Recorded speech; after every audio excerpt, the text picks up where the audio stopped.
Assalamualaikum warahmatullahi wabarakatuh. Yang kami hormati Bapak Ibu dosen penguji uji kinerja UKIN PPG dalam jabatan angkatan 2 tahun 2021. Perkenalkan, saya nama Musleh, mahasiswa PPG dalam jabatan Prodi Akidah Akhlak NIM 2101111032 UKG 3707811692086 LPTK Universitas Negeri Mataram angkatan kedua tahun 2021. Pada hari ini Senin tanggal 29 November 2021 saya melaksanakan praktik pembelajaran untuk memenuhi salah satu tugas uji kinerja UKIN PPG dalam jabatan angkatan 2 tahun 2021 dengan mengambil tema iman kepada qada dan qadar Allah Subhanahu wa taala untuk MI kelas 6 semester ganjil tahun pelajaran 2021-2022 di MI Miftahul Hidayah Montong Ajan, Desa Montong Ajan, Kecamatan Praia Barat Daya, Kabupaten Lombok Tengah, Provinsi Nusa Tenggara Barat. Selanjutnya, ini adalah kartu peserta yang sudah saya print, dan ini adalah fakta integritas yang sudah saya buat untuk memenuhi syarat daripada kita mengikuti uji kinerja ini. Demikian, mohon kritik dan saran dari Bapak Ibu. Semoga pembelajaran ke depan lebih baik. Wallahul muwaffiq ila aqwamit thariq. Wassalamualaikum warahmatullahi wabarakatuh.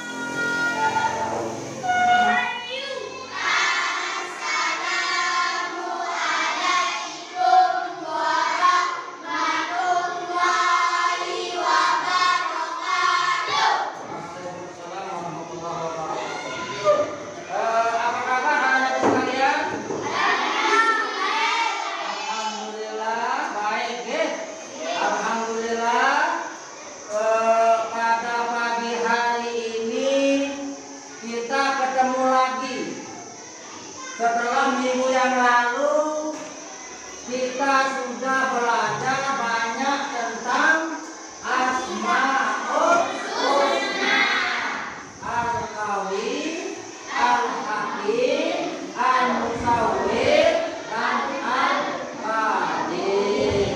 Tentunya anak-anak supaya ini semua sudah dipahami. Sudah ya?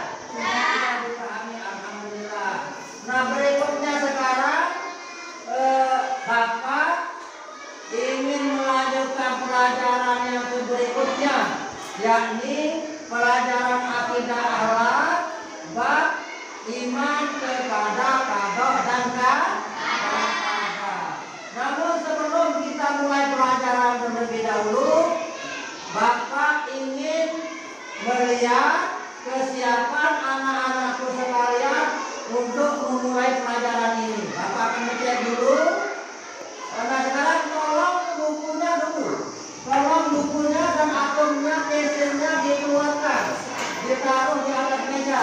Ya, atomnya dikeluarkan, bukunya juga dikeluarkan, supaya kita mulai. Sudah siap semuanya? Sudah. Kalau semuanya sudah siap, saya lihat rangkaiannya alhamdulillah semuanya sudah rapi. Yang berikutnya Bapak ingin sekarang salah seorang di antara anak-anak sekalian untuk memulai pelajaran kita pagi hari ini, kita awali dengan berdoa. Supaya apa? Supaya kita bisa memperoleh ilmu yang barokah. Ayo, siapa? Siap berdoa mulai. Bismillahirrahmanirrahim. Alhamdulillahirabbil alamin.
terlebih dahulu ya. Bapak akan mengecek, akan melihat kehadiran anak-anakku sekalian pada pagi hari ini. Nah, kita mulai absennya. Sudah bisa dimulai? Sudah bisa dimulai absennya? Baik. Ini yang pertama Patrialis Yahya. Mana? Alhamdulillah Patrialis Yahya. Terus Henry Hermansyah. Mana Henry? Pagi-pagi sudah malas. Mana? Oh sakit. Malas. Terus Ulul Azmi. Malas juga. Ya, malas. Siapa lagi nih? Ricky Effendi. Ya, Ricky Effendi. Juan Effendi mana? Juan Effendi. Samsul Huda Anggara. Terus Rizky Ananda mana? Hadir. Angkat tangannya yang tinggi. Hadir. Terus Ramdhani. Terus Izul Azwani mana? Mana? Oh di situ dia. Salah. Terus Devi Yunita Sari. Hadir. Suci Suryaningsih mana? Hadir. Intan Sari. Alhamdulillah hadir. Aulia Septia. Alhamdulillah. Terus Husnul Khalifah. Fendi Solehin. Alhamdulillah semuanya anak-anak sekarang cuma 2 orang yang mau ya. Cuma 2 orang yang mau pada pagi hari ini. Mudah-mudahan mereka besok paginya masuk. Tolong sampaikan salam kita kepada mereka supaya tetap rajin-rajin masuk sekolah. Baik anak-anakku sekalian, yang berikutnya sebelum kita melangkah lebih jauh dalam pelajaran kita pagi hari ini, terlebih dahulu kita mulai membukanya dengan sama-sama membaca basmalah. Kita mulai.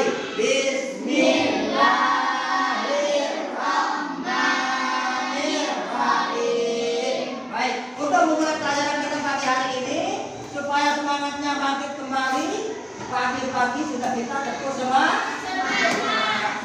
Berdiri semuanya. Tekuk semangat.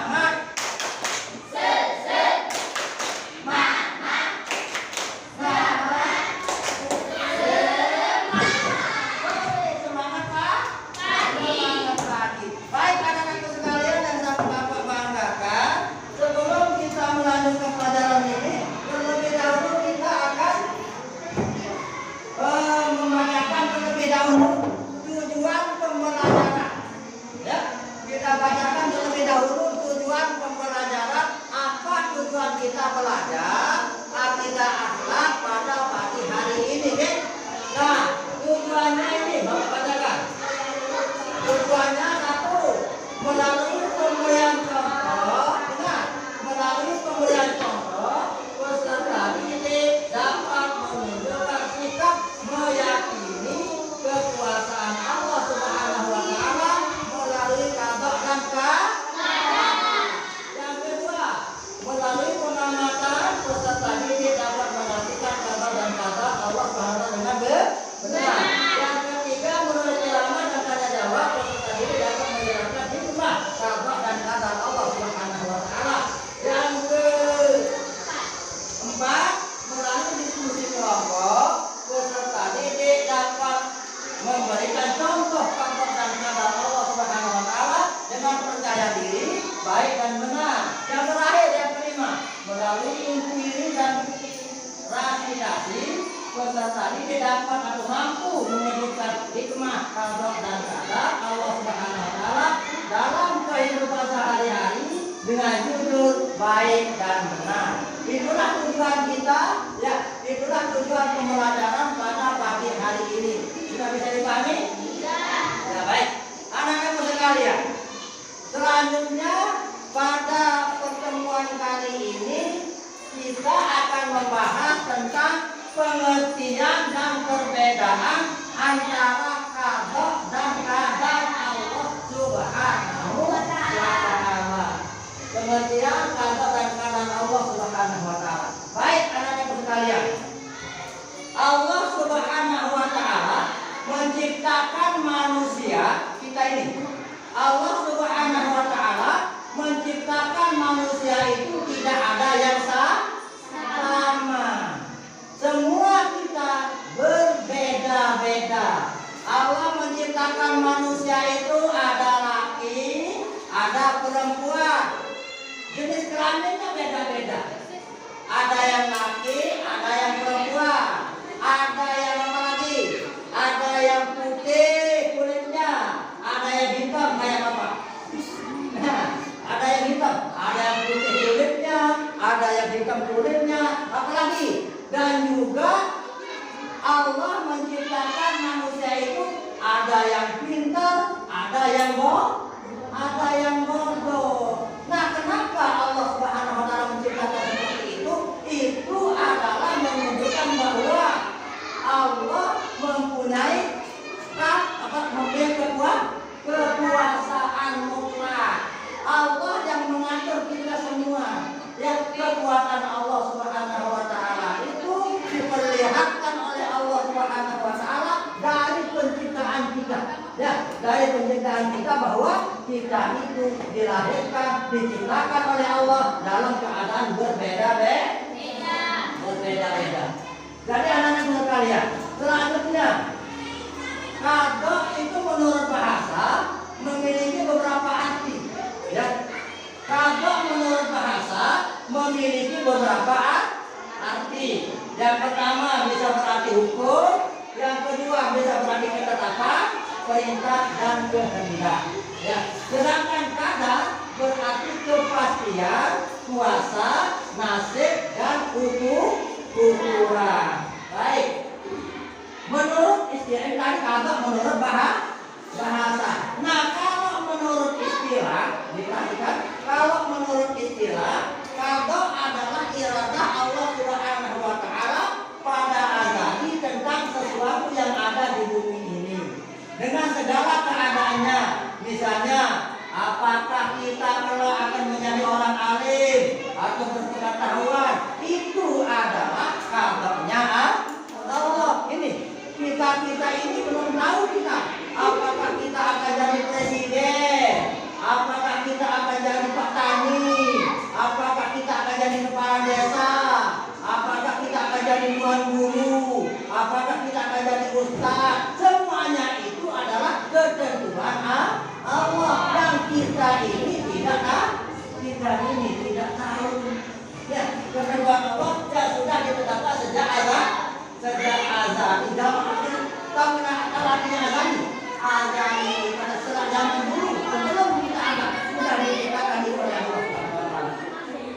Baik anak-anakku sekalian, sedangkan kada adalah penciptaan sesuatu oleh Allah Subhanahu wa taala sesuai dengan ukuran dan keadaan tertentu yang menjadi iradah Allah Subhanahu wa taala, seperti penciptaan ilmu di dalam diri kita setelah ada di dunia ini sesuai dengan kehendaknya Allah pada zaman azali. Selanjutnya, kadang merupakan suatu ketentuan dari Allah Subhanahu wa taala atas makhluknya sejak zaman azali, tidak bisa dirubah-rubah dengan apapun. Dan itu kan kada itu adalah ketentuan Allah sejak zaman azali dan tidak bisa dirubah. Kadang merupakan ukuran atau batasan dari ketetapan Allah Subhanahu wa taala atas segala keputusan di saat kita telah berada di alam dunia sesuai dengan usaha dan daya upaya kita dalam berusaha. Selanjutnya, istilah kada dan kada dalam kehidupan manusia lazim disebut dengan takdir. Jadi istilah kada dan kada dalam kehidupan manusia lazim disebut dengan takdir. Dapat dibedakan menjadi dua macam ya. Takdir itu atau kada dan kada itu dibedakan menjadi dua macam. Kadar itu ya, kadar itu dibedakan menjadi dua macam. Yang pertama ada namanya takdir mu'allaq, yang kedua ada namanya takdir mubrah. Ayo, pertama apa? Takdir mu'allaq. Yang kedua takdir mubrah. Nah, sekarang selanjutnya apa itu takdir mu'allaq? Pertama, takdir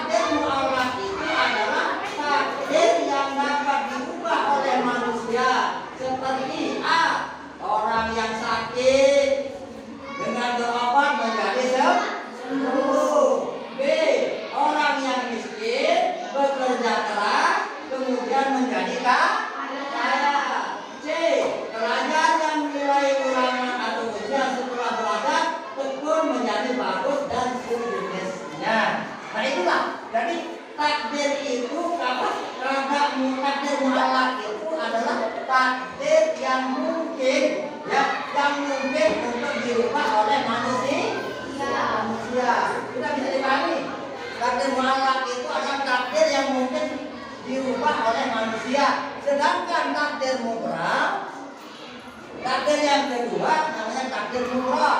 Kalau takdir mutlak itu adalah takdir yang tidak bisa dirubah, sebagaimana contoh jenis kelamin, kematian manusia dan jodoh manusia serta yang lainnya. Sekarang ini Patrialis Yahya ini cowok ya, cowok ya, cowok ya. Patrialis Yahya cowok ya, maka Patrialis Yahya ini adalah cowok. Ini juga ini Ustaz Khalifah. Ini cewek ya, cewek. Nah, Patrialis Yahya yang sudah ditakdirkan oleh Allah menjadi seorang cowok, laki-laki, tidak mungkin berubah menjadi perempuan. Begitu juga Rasul Khalifah. Rasul Khalifah yang sudah ditakdirkan oleh Allah menjadi perempuan, tak mungkin dirubah menjadi laki-laki. Itu namanya apa? Takdir mutlak. Kita bisa dipahami? Bisa? Bisa dipahami. Ada pertanyaan sampai di sini? Ada yang mau bertanya? Ya, baik. Kita lanjutkan. Kita lanjutkan masalah berikutnya. Yang berikutnya apa jadi dua itu ya? Qada dan kadarnya Allah Subhanahu wa taala. Nah, sekarang yang berikutnya. Setelah kita tadi memahami apa pengertian qada dan qadar, serta berapa bagiannya namanya takdir itu, sekarang selanjutnya apa hikmahnya? Apa hikmahnya kita beriman kepada qada dan qadar? Kalau diperhatikan, apa hikmahnya kita beriman kepada qada dan qadar? Satu, diperhatikan, satu, melatih diri untuk banyak bersyukur dan bersabar. Itu hikmahnya yang pertama, melatih diri untuk banyak bersyukur dan bersabar. Orang yang percaya bahwa Allah Subhanahu wa taala itu mempunyai sifat namanya qada dan qadar, dia nanti akan memperoleh hikmah, yaitu akan menjadi orang yang pandai bersyukur dan orang yang pandai bersabar. Yang berikutnya, yang kedua, terhindar dari sifat sombong dan putus asa. Itu hikmah yang kedua, terhindar dari sifat sombong dan putus asa. Hikmah yang ketiga, mampu optimis dan giat bekerja. Ya, kalau misalnya anak-anakku sekalian, sekarang kita percaya kepada qada dan kadarnya Allah Subhanahu wa taala. Di dalam kita berusaha, ya, di dalam kita bekerja, apapun pekerjaan kita sekolah, kita datang ke sekolah seperti ini, ya.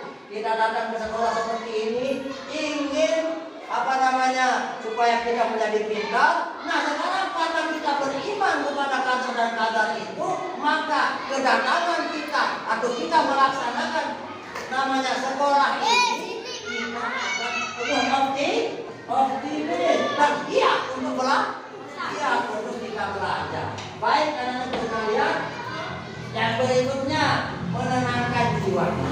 Ya, hikmah qada dan qadar yang keempat adalah menenangkan jiwa. Yang kelima, yang berikutnya. Dan itulah hikmah, ya. Itulah hikmah daripada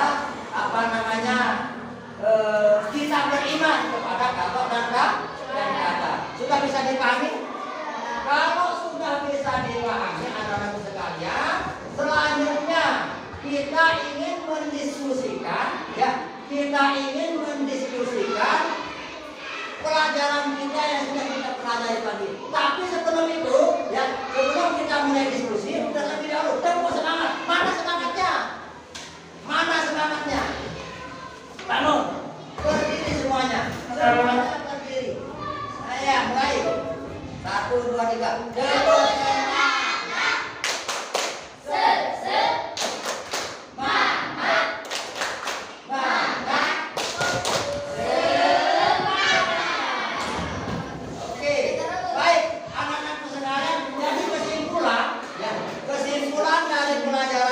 Pada pagi hari ini bahwa kita itu harus percaya, harus beriman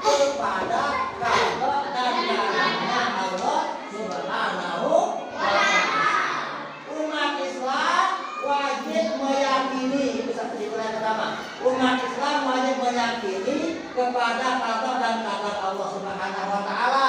Yang kedua, qada artinya ketetapan Allah Subhanahu wa taala terhadap makhluknya yang belum terjadi. Sedangkan qadar adalah ketetapan Allah terhadap makhluknya yang sudah terjadi. Yang ketiga, kesimpulan kita, qada dan qadar sering disebut dengan sebutan takdir. Takdir ada dua, yaitu takdir mu'allaq dan takdir mutlaq. Takdir mu'allaq itu adalah takdir yang boleh atau yang dapat, yang bisa dirubah oleh manusia. Mungkin kita rubah. Nah, kalau takdir mutlaq itu tidak mungkin kita rubah, karena itu sudah ketetapan Allah sejak zaman ada. Baik, yang berikutnya, umat Islam wajib bersyukur apabila usaha dapat mengubah takdir. Sebaliknya harus bertawakal kepada Allah apabila usaha tidak dapat mengubah takdir. Yang berikutnya, umat Islam yang beriman kepada qada dan qadar Allah Subhanahu wa taala dapat memperoleh hikmahnya. Yang pertama, hikmahnya melatih diri untuk banyak bersyukur dan bersabar. Yang kedua, terhindar dari sifat sombong dan putus asa. Yang ketiga, mampu optimis giat bekerja. Yang terakhir, menenangkan jiwa. Sudah ya? Baik, selanjutnya kita ingin mendiskusikan itu. Kita ingin berdiskusi, kita bagi menjadi ini. Kita bagi menjadi 3 kelompok ya. 3. Nah, kita bagi menjadi 3 kelompok. Kelompok ini kelompok 3. Kelompok 3 ya. Kelompok 3 ini. Terus ini kelompok 2. Lebih dekat lagi. Lebih dekat. Ini kita bagikan kelompok 3, diskusikan itu. Nah, kelompok 3. Ayo, diskusikan apa namanya pelajaran yang sudah kita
Ya. Nah ini bentar. Ada yang mau menanggapi? Tidak ada. Tidak ada. Sudah paham semuanya? Sudah bisa diterima ya? Baik. Nah, berikan aplaus, tepuk tangan. Nah, yang berikutnya kelompok 1. Kita ingin kelompok 1 yang maju. Ayo. Rinci Ananda, wakilnya Rinci Ananda. Ayo Rinci Ananda, maju ke depan. Nah ini. Ya. Baca yang ini deh. Hasilnya tadi, hasil diskusinya apa? Ayo. Diskusikan kelompok 1. Yang ini. Jawaban pandai harus belajar dan tidak boleh menyerahkan diri kepada Allah. Ikuti sebelum berusaha, karena takdir itu ada yang bisa diubah dengan usaha manusia, seperti contoh di atas. Karena takdir itu ada yang bisa diubah sendiri.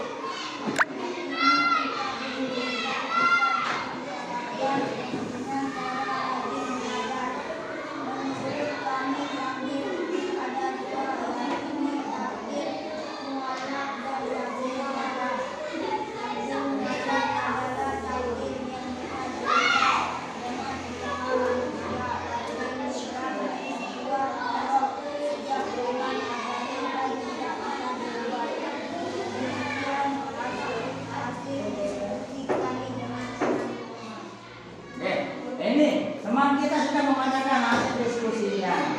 Ya, yang memberikan kesimpulan bahwa kita tidak boleh berpangku tangan, kita harus belajar.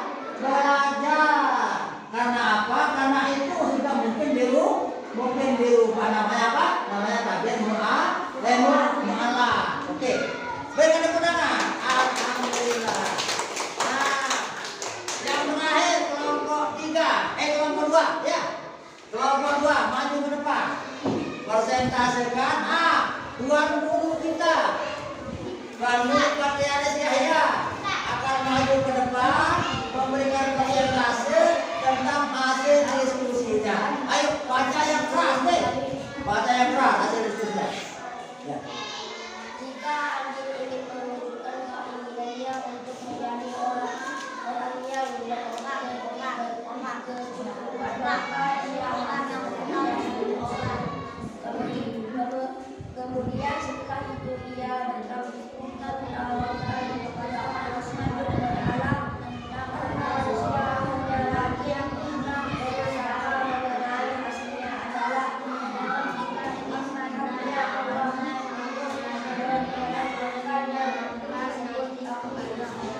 Nah, ya. Sudah. Tidak ada yang menanggapi nih? Tidak ada. Berikan tepuk tangan.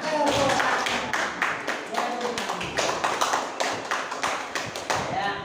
Baik anak-anakku sekalian, selanjutnya kita akan sebelum kita mengakhiri pelajaran kita pada pagi hari ini, yang terakhir kita lakukan di sekarang adalah kita ingin evaluasi atau ulang.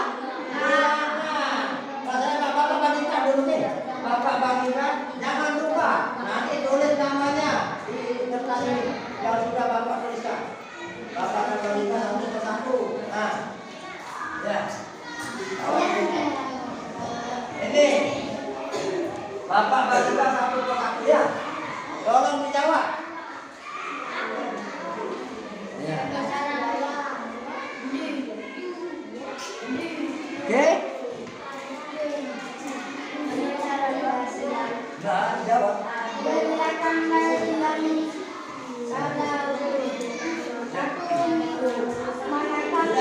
Jangan lupa tulis namanya.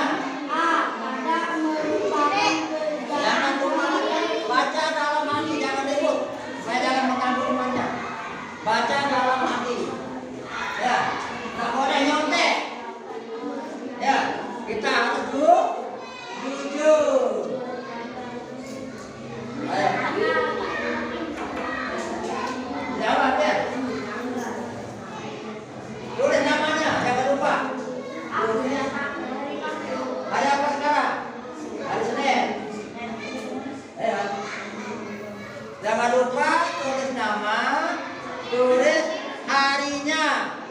dan juga tanggalnya serta tahun. Tanggal berapa sekarang? Tanggal 28. 28. Tanggal 28. Ya. Dijawab ya. Dijawab.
Jangan lupa untuk belajar di rumah. Kalau sudah pulang sekolah, jangan lupa belajar. Yang berikutnya, jangan lupa pergi mengaji supaya menjadi anak yang pintar.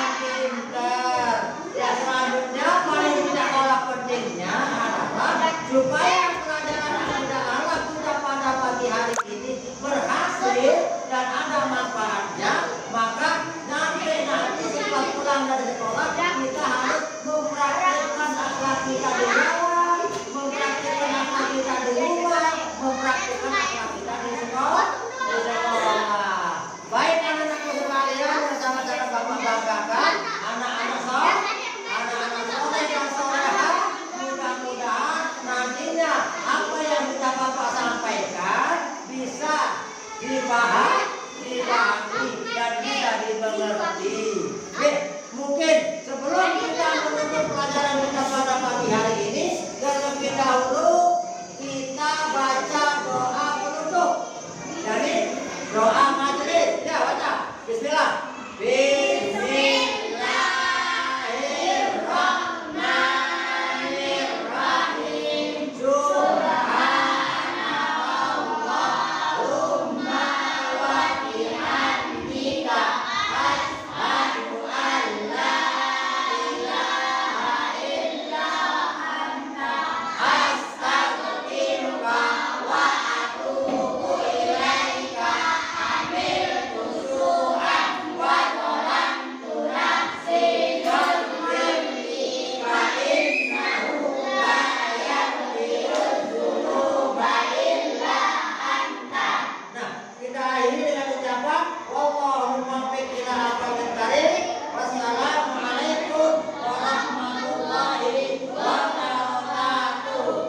sesuatu.